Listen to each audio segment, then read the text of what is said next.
Oh, hey, Trevor, Lindsay said she wanted to talk to you. She was heading out to her car. Good morning, everybody. I am looking for my clicker. There it is. All right, so heard a story about a guy. He had been trapped on a deserted island for a very, very, very long time, and he was rescued when a ship had come by and seen what was supposed to be a deserted island, had these three huts right up along the beach. And so they found that pretty odd, and they find a guy who had been living there for so many years in complete solitude. Now, they get the guy, they rescue the guy, and the captain is talking to him, and he says, well, wait a second, I'm a little bit confused about the three huts. Were there more people here? He was like, no, it's always been just me.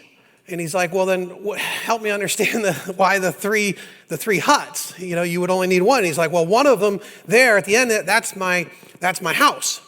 And he's like, well, yeah, okay, that makes sense. You built yourself a hut. That's good. But what about the other one next to it? He's like, well, that's my church.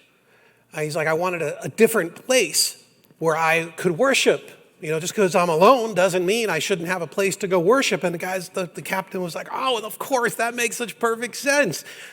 He says, but, you know, that still doesn't explain the third one. And the guy gets all serious. And he's like, well, that was my previous church. I left that one in a huff.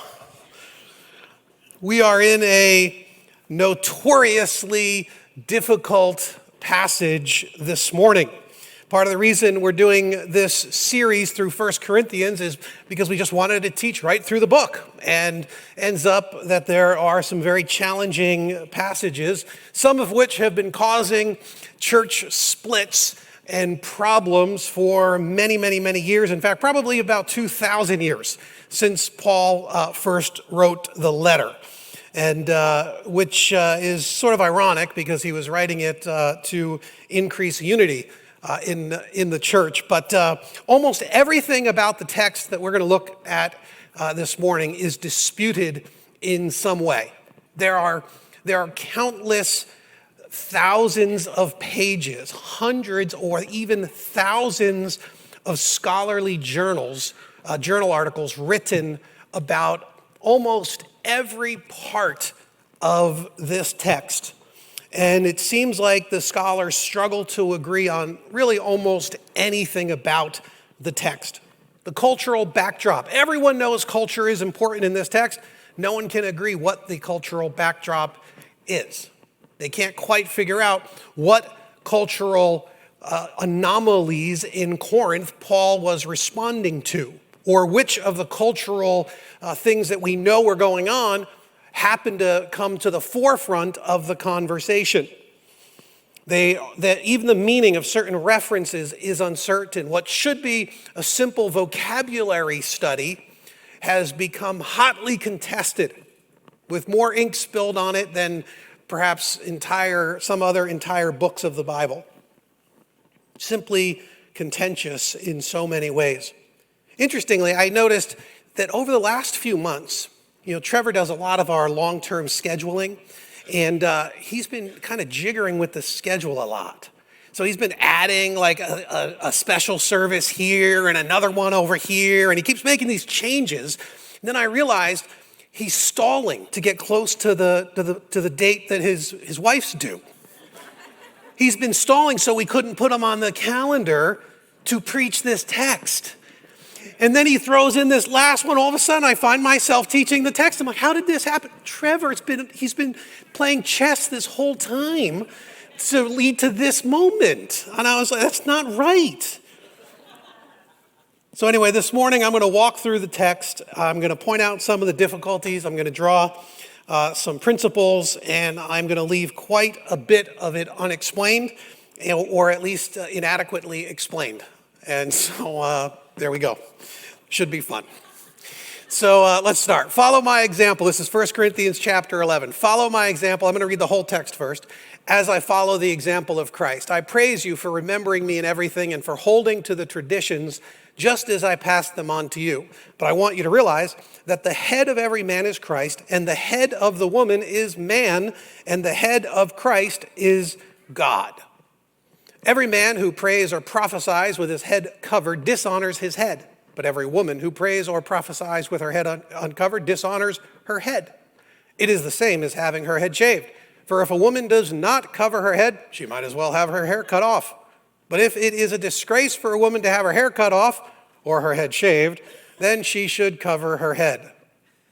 A man ought not to cover his head, since he is the image and glory of God. But woman is the glory of man, for man did not come from woman, but woman from man. Neither was man created for woman, but woman for man. It is for this reason that a woman ought to have authority over her own head, because of the angels. Nevertheless, in the Lord, woman is not independent of man, nor is man independent of woman. For as woman came from man, so also man is born of woman, but everything comes from God. Judge for yourselves. Is it proper for a woman to pray to God with her head uncovered? Does not the very nature of things teach you that if a man has long hair, it is a disgrace to him, but that if a woman has long hair, it is her glory, for long hair is given to her as a covering. If anyone wants to be contentious about this, we have no other practice, nor do the churches of God. Ushers, you want to pass out all the hats? You forgot all the hats, Ed? Bummer. All right, so we should probably just let the text stand as it is, and you guys can go home and have fun talking about it. So a couple principles that I want to highlight on this. First off, everything a Christian does is done so that God's glory is made known. This is a key idea that is woven throughout 1 Corinthians, but particularly this whole section. So he says, follow my example as I follow the example of Christ. I praise you for remembering me and everything, holding to the traditions just as I passed them. But I want you to realize that the head of every man is Christ, the head of every woman is man, the head of Christ is God. At first we're like, oh man, this is about authority and structure and things like that. The issue is, this is one text in a very long grammatical structure scholars call ring composition or a chiasm. And so when you study it in its broader context, like 5 or 6 chapters worth, you find out that this has its parallel later in the book. What comes next has a parallel later in the book. And all of these legs of the argument are building to one thing. 1 Corinthians chapter 13. And so structurally, grammatically, in the broader context, and sometimes what even seems like repetition on Paul's part, it's because grammatically he is pointing the way toward 1 Corinthians 13, which of course most folks know if they've gone to a wedding and they read it because they think it's a marriage verse, but it's not a marriage verse, it's the chapter that defines love. And it represents, we'll get to it in a few weeks, but it represents one of the greatest explanations of unconditional love in literature and certainly in antiquity. Much of what we know about what it means to love is rooted in 1 Corinthians chapter 11. This whole section and next week's whole section is about that chapter. It's heading toward that.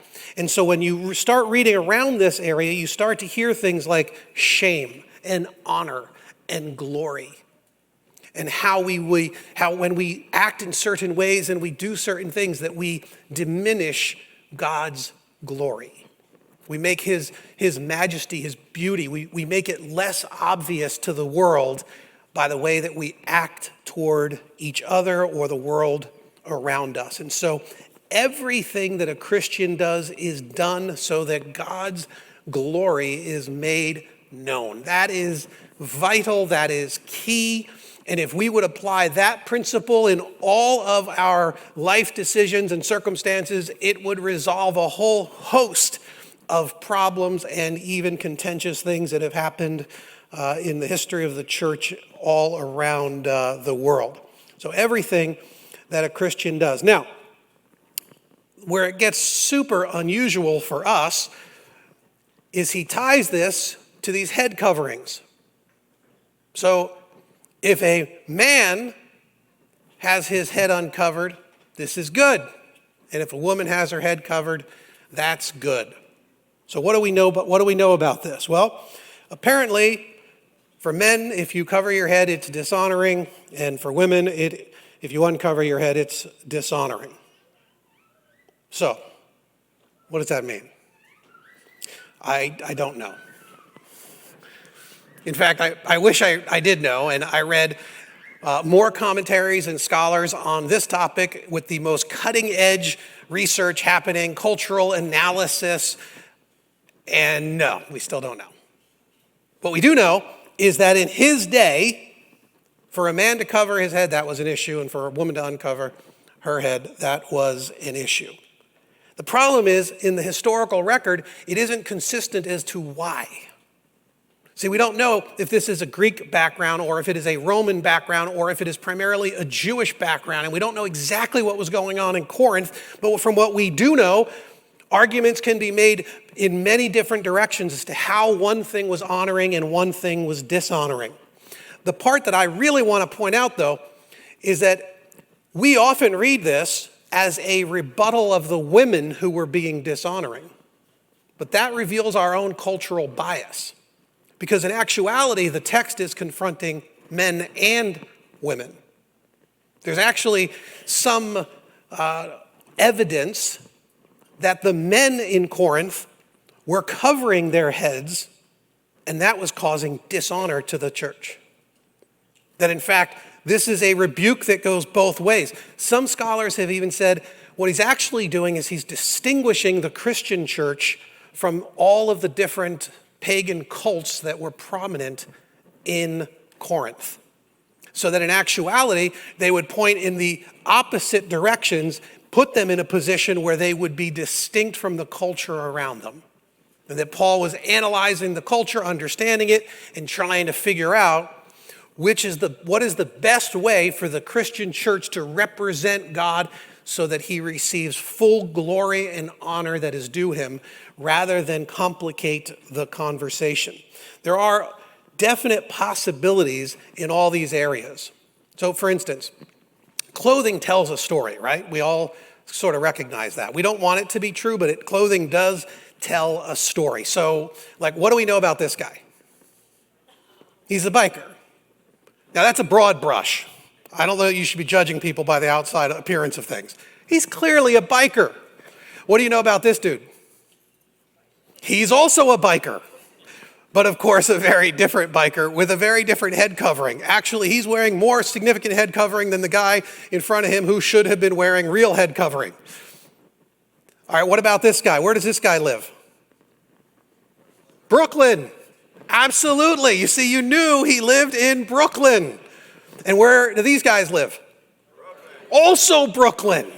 And so this head coverings and the way we dress, the way we present ourselves, it matters. It tells a story. And this is super important when you come to a text like this in the scriptures. I mean, head coverings throughout history have meant something. They've been significant. And so for us to try to begin to understand what it could mean in that context and what it means in our context is important. But of course, the bigger question isn't what did it particularly mean, because it will have shifted and changed over the course of history and in different cultures. So we need to get at the intention of a text and then figure out if we are violating the intention of a particular text.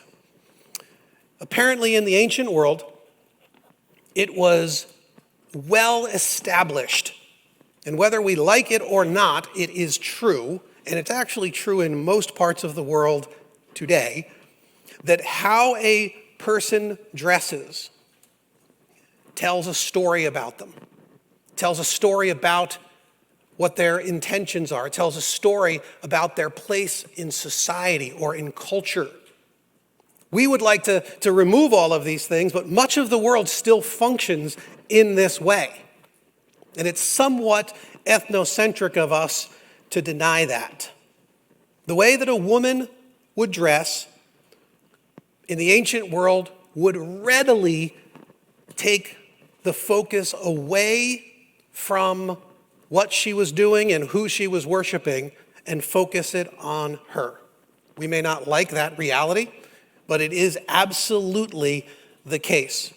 We have in the historical record ancient writers who will regularly point out how something was done in a dishonoring way, and it's often related to how a person presented themselves. The things that they wore, or how they tied up their hair or didn't tie up their hair, what they were trying to communicate with it. In many cultures to this day, if a woman was to wear a head covering, or a hood even in some cultures, they were declaring themselves respectable, that they were part of a respected class of people.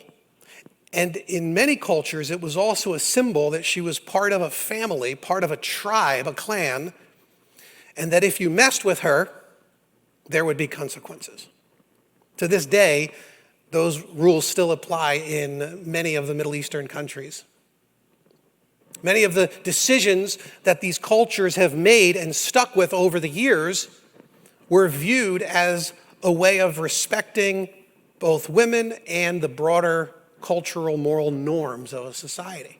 We might disagree with how they're applied in our day and age, but to recognize that this is a reality is very important for us as we come to difficult texts like this. Now, you might say, well, you know what? If the way that a woman dresses distracts a guy, that's sort of his problem. But it's not that it would just simply distract a guy. You're thinking about it in a very, very narrow window.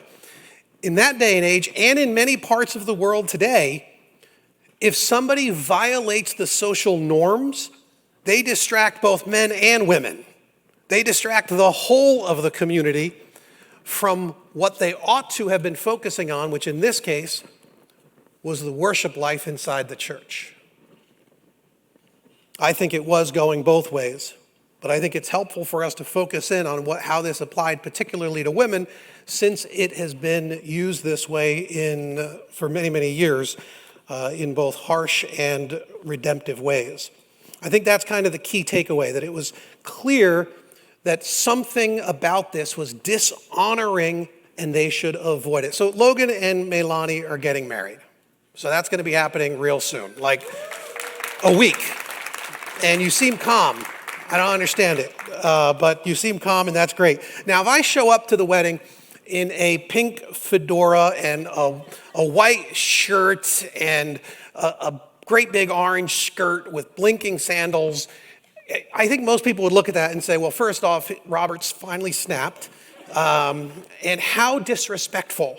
Now, it's an exaggerated example, but you would say, that ain't right. Why are you trying to be the focus? Why are you trying to draw the attention away from what really matters on that day? And we recognize that in extreme cases like that, this is what Paul was talking about in some way, though we don't necessarily know the details. But everything a Christian does is done so that God's glory is made known. And the cultural manifestations of this, of honor or of disrespect, matter. Even to this day, we have preachers in sneakers, right? So you can go check this out on the web, and they'll take pictures of all these like mega church kind of pastors and wearing their like $1,000 sneakers. And of course, the larger cultural criticism about that is like, what are they doing? And why are they doing this? And what about the money? And how does that work? And all of this. Because how we dress, the presentation that we make, the cultural patterns that we adopt, they matter. They matter. I was told the story from my mentor, Dr. Jim Singleton. He's preached here. You guys know him. He had taken a church in Oklahoma. It was a large church, and it was his second week, third week, and he got a letter. The email, actually, it was titled, "What's the price of a hat?" What's the price of a hat?